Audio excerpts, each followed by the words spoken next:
When you spend 14 long months breathing life into a complex technology, you learn its hidden pulse. You learn every variable, every single line of code, and every microscopic flaw. So when my CEO stood in front of a room full of billionaire investors, claiming my life's work as his own vision, I did not scream. I did not throw a dramatic scene.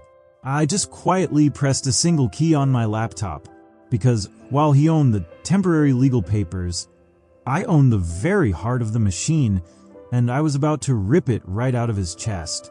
If you have ever worked your fingers to the bone, staying up until the middle of the night, only for a greedy boss to steal your credit and throw you away like garbage, then sit back, relax, and listen closely to a story of pure, built-in justice. My name is Leo Vance. For nearly 3 long, exhausting years, I was a senior software architect at a mid-sized technology firm located in a sleek glass skyscraper downtown. On paper, our company was marketed as a cutting-edge innovator in the tech space. But behind the scenes, behind those expensive glass doors, it was nothing more than a vanity project for 2 ruthless men. Arthur Sterling was our charismatic chief executive officer. He was a smooth talker who wore $3,000 suits, drank expensive scotch, and could not write a single line of working code if his life depended on it. Then there was Vance Montgomery, the vice president of operations. Vance was a cold, calculating corporate climber whose only real skill was manipulating people and taking credit for the quiet labor of everyone else around him. While Arthur gave flashy keynote speeches at big conferences, and while Vance spent his afternoons playing golf with high-paying enterprise clients, I sat alone. I was buried in a small, windowless room on the 3rd floor of the office.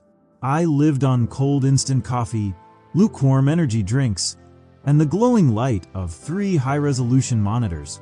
For over a year, I had been building something truly groundbreaking. It was a revolutionary artificial intelligence platform. It was an advanced predictive neural network, capable of analyzing real-time financial market shifts and complex global logistics with absolute precision. It was light years ahead of anything available on the public market. I did not just work on this project during regular business hours. I poured my entire soul into it. Day after day, week after week, I stayed at my desk until 3 or 4 o'clock in the morning. I sacrificed my social life, my physical health, my sleep, and my sanity. My fingers were constantly cramped over my mechanical keyboard. The rhythmic, steady clicking sound of the keys filled the quiet room, ticking away like a slow, hypnotic countdown clock. Arthur would occasionally walk into my small office late at night, smelling of expensive cologne. He would slap me hard on the back, smile warmly, and tell me that I was the true brain behind the entire operation. He explicitly promised me that once the system was fully deployed, I would receive a guaranteed 15% equity stake in the firm, along with an official promotion to Chief Technology Officer. He looked me in the eye and told me that we were going to build a multi-million-dollar empire together, and that my hard work would make me rich for life. I was young, naive, and completely trusting. I believed him. I foolishly thought that in the real corporate world, undeniable talent and an unstoppable work ethic would always be recognized and rewarded. I was dead wrong. The turning point arrived on a gloomy, rainy Tuesday afternoon in middle October. After months of endless stress tests, bug fixes, and continuous optimization, I had finally finished the core architecture. The system was rock solid, highly scalable, and completely operational. I scheduled a private, high-level presentation in the executive conference room with Arthur and Vance. I sat down, opened my laptop, and plugged it into the massive high-definition display screen mounted on the wall. For 45 uninterrupted minutes, I walked them through live data feeds. I demonstrated how the artificial intelligence could predict sudden financial drops and automatically reroute millions of dollars in digital trade assets within milliseconds to prevent any financial loss. Vance sat in complete, dead silence. His eyes were glued to the numbers on the screen, and a strange, cold, calculating expression began to creep across his face. Arthur stared at the live charts, his lower jaw dropping slightly in absolute disbelief. Arthur slowly leaned forward, resting his hands flat on the mahogany table. He looked at the screen, then looked at me, and asked if this was a live operational test or just a pre-recorded animation. I smiled tiredly, taking a deep breath of relief, and told him that it was completely live. I told him that the software was fully functional, extremely stable, and ready to be deployed to global enterprise clients as early as next month. Arthur stood up from his leather chair. He smoothed down his silk tie, adjusted his watch, and exchanged a long, quiet glance with Vance across the table.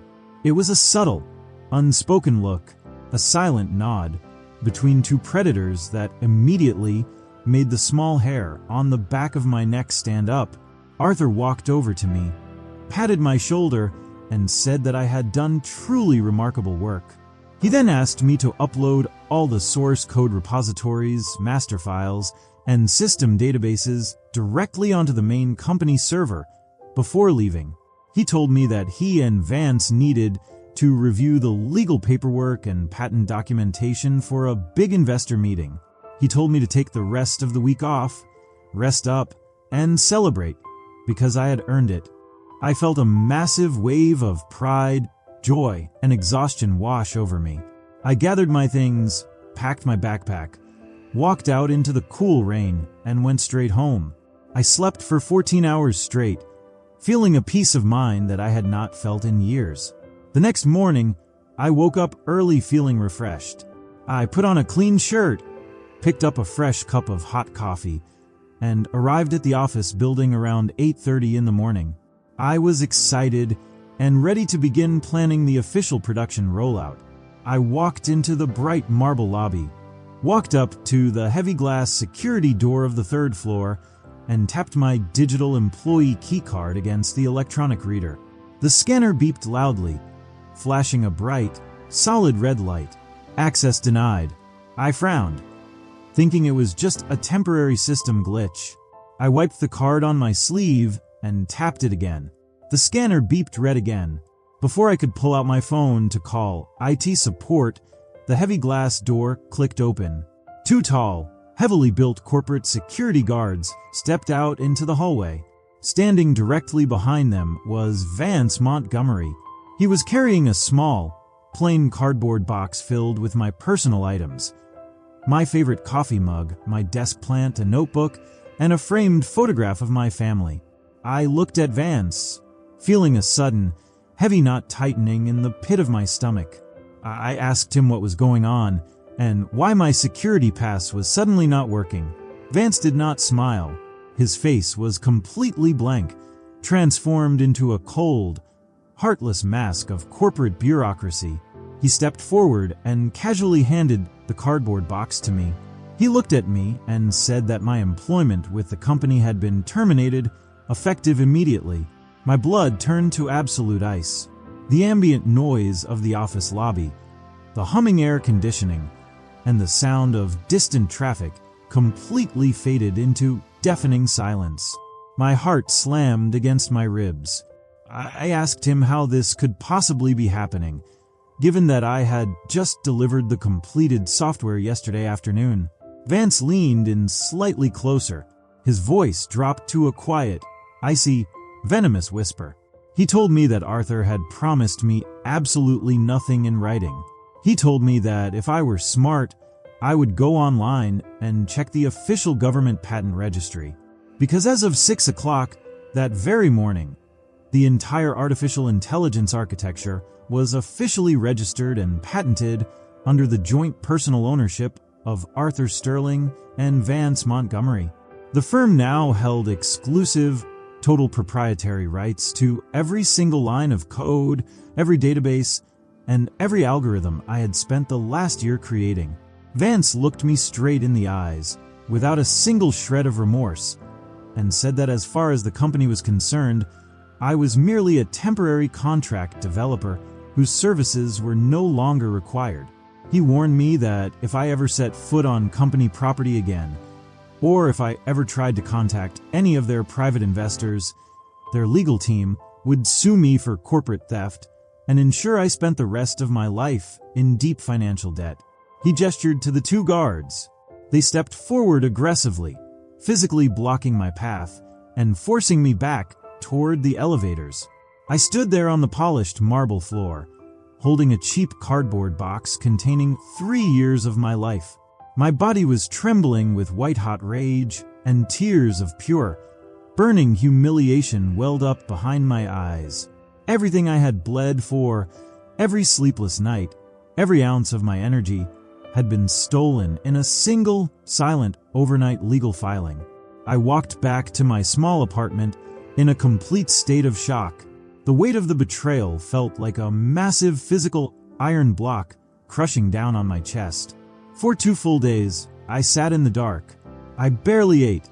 I stared blankly at the ceiling, replaying Vance's arrogant, mocking expression and Arthur's fake, lying promises over and over again in my head. They thought I was just an isolated, helpless developer who could be stepped on without consequences.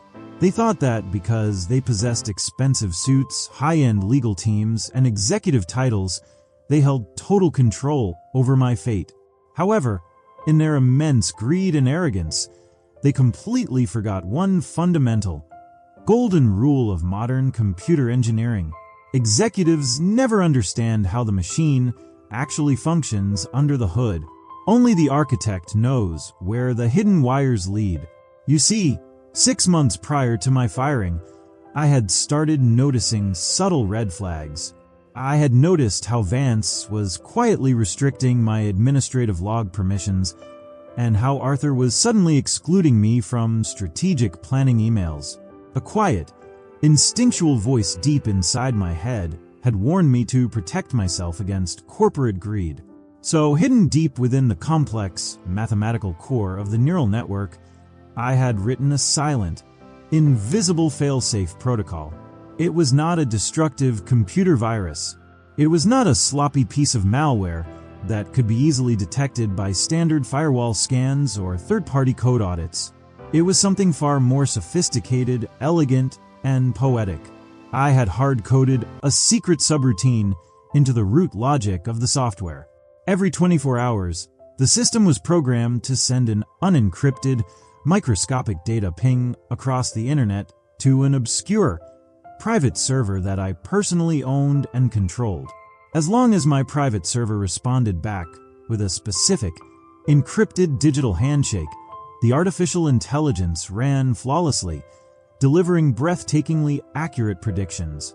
However, if I ever issued a manual override command from my personal mobile phone, or if the server handshake failed to complete, a subtle shift would take place deep within the system. The software would not crash immediately. That would have been too obvious. Instead, the algorithm would begin to slowly, quietly invert its predictive calculations by a fraction of a percent every passing hour. On the surface, the user interface would continue to look completely normal. The graphs would look sharp, the buttons would work, and the visual dashboards would look perfect. But the actual data output generated by the machine would slowly transform into complete, total, catastrophic garbage. It was a silent, slow-acting digital poison, disguised as perfect operational performance. And best of all, because this logic was woven directly into the core mathematical weights of the neural model, any attempt by an outside programmer or security firm to force the code open or erase my subroutine without my private decryption key would instantly trigger a total lockdown, permanently encrypting the entire source code into unrecoverable digital junk. 2 full weeks passed. I kept an extremely low profile. I did not hire an expensive lawyer. I did not make noisy, emotional posts on social media. I simply sat at home and waited with absolute patience. Through a trusted former coworker, who was still quietly loyal to me, I received detailed updates on what Arthur and Vance were doing. Having stolen my creation, they had officially rebranded the software under the name Etherius Prime. They were hosting a massive, hyper-exclusive investor gala at the Grand Hyatt Hotel in the heart of downtown. The main ballroom was going to be packed with high-profile enterprise clients, financial reporters, tech journalists, and partners from 3 major Wall Street venture capital firms. Arthur and Vance were preparing to sign a massive contract to sell exclusive commercial licenses to the platform, a deal worth tens of millions of dollars. To secure the deal, the main highlight of the entire evening was scheduled to be a live, real-time demonstration. Arthur and Vance were going to run a live $20 million financial market trade simulation on stage, right in front of the audience, to prove that the software was completely infallible. This was the absolute peak of their greed and arrogance, and it was the exact moment I had been waiting for. On the night of the event, I put on a well-fitted dark suit, groomed my beard, and walked straight into the Grand Hyatt.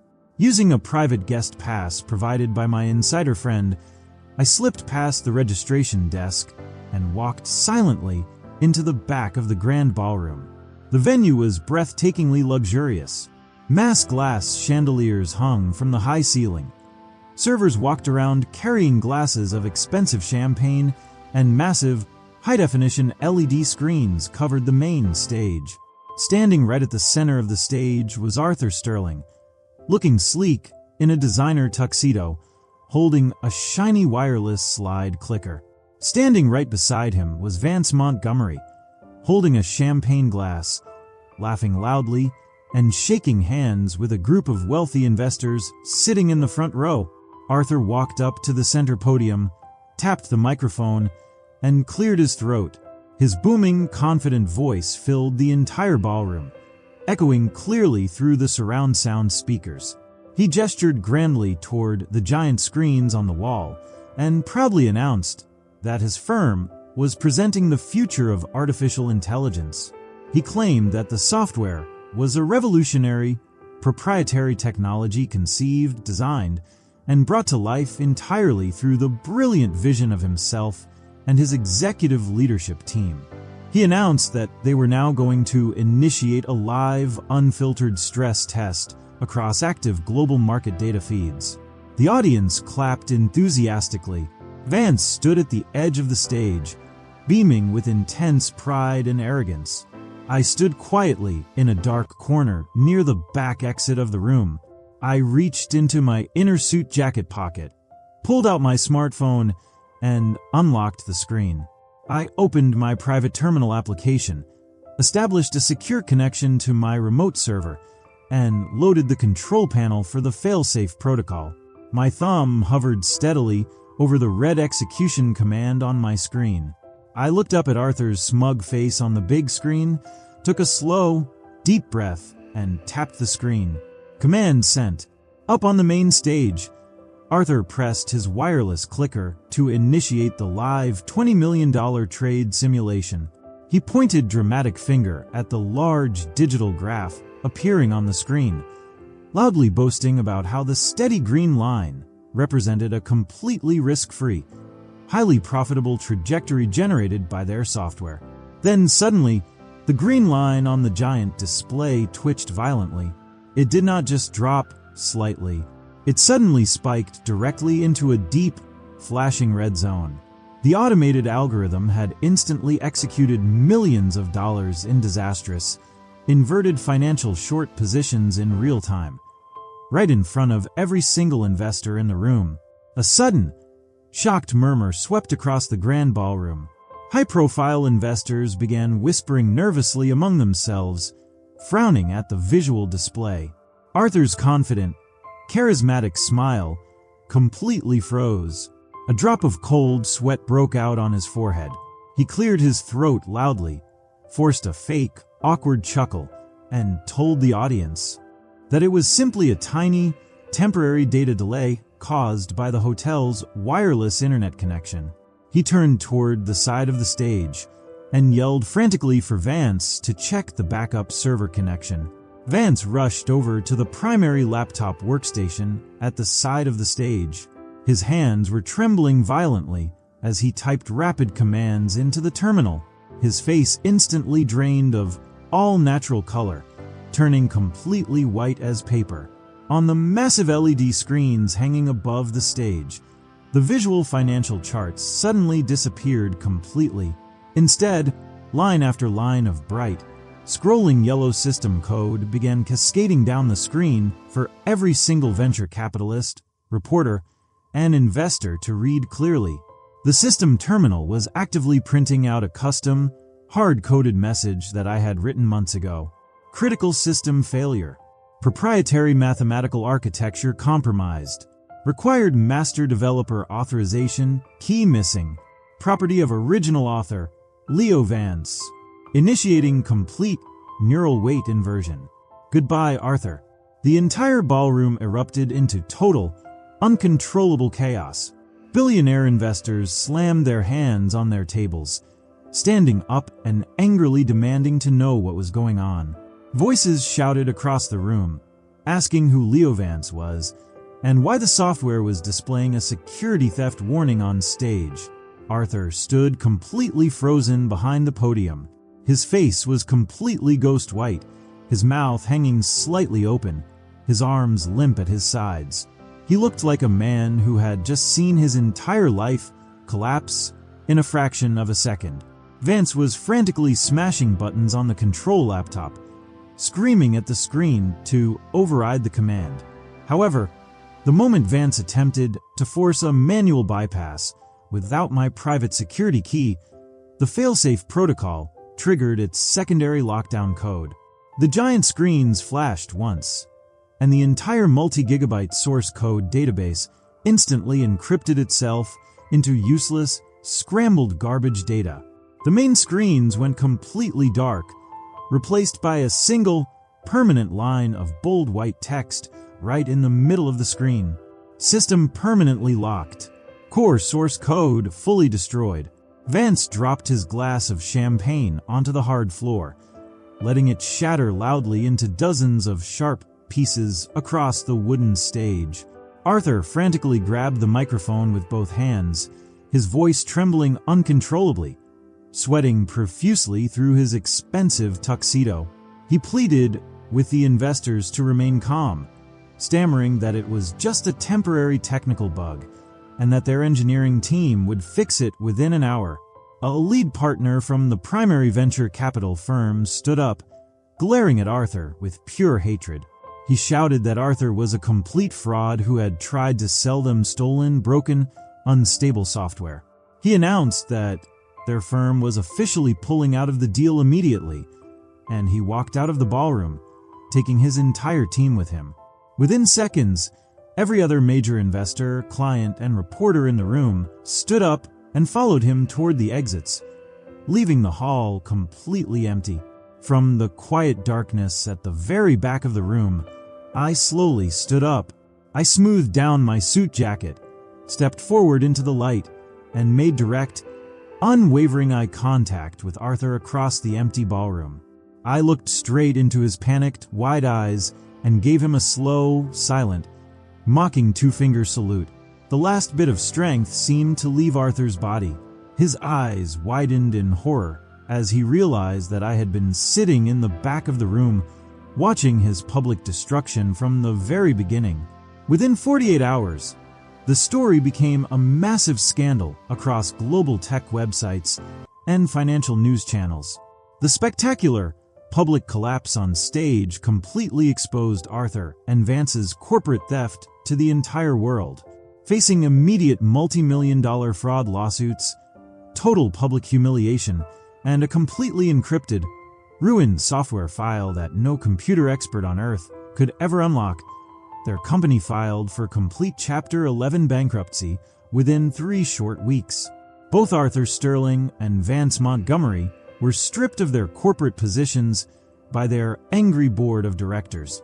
Their professional reputations were permanently destroyed, their assets were frozen, and they were placed under formal federal investigation for intellectual property fraud. As for me, I did not waste a single day feeling sorry for what had happened. 3 days after the scandal broke, I officially launched my own independent technology firm. Using my clean, untouched, original local backup files, I registered the official patent for my software under my own name, where it belonged from day one.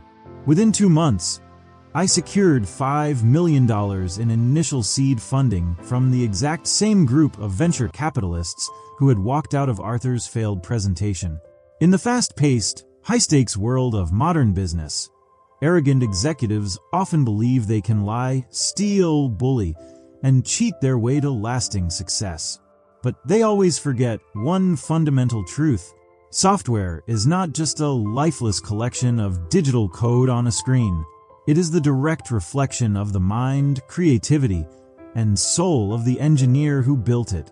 And if you attempt to steal the mind of the creator, do not be surprised when the creation turns around and completely destroys you from the inside out. If you enjoyed seeing an arrogant bully get exposed in front of the entire world, please hit that like button right now. Leave a comment down below with your thoughts, and tell me if you have ever dealt with a toxic boss taking credit for your hard work. Do not forget to subscribe to the channel and turn on notification bells for more gripping, satisfying stories coming your way very soon.